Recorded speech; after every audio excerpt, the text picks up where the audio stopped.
国历8月4号是今年帝王爷圣诞的日子，十二殿南天宫伫帝王圣诞期间，拢会办理免费过汽车平安桥精油等仪式，为圣众祈福。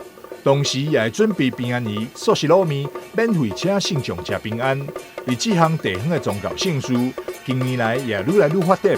不只是十二殿的社区民众参与，也渐渐吸引到附近镇头所有帝王爷圣众专程前来共餐。圣诞同时，咱即摆开始咧过汽车平安桥，咱即摆开始咧过汽车平安桥。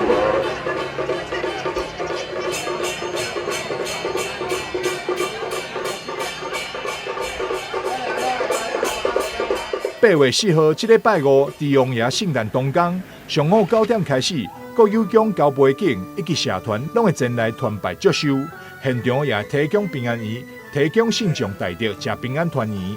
下晡2点半开始，也有准备平安素食卤面，提供予圣众大德食饱食平安。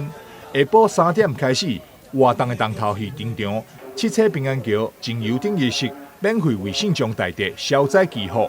庙方也欢迎四方的圣众，同工做伙来十二殿南天宫为帝王爷接收。记者张世维采访报道。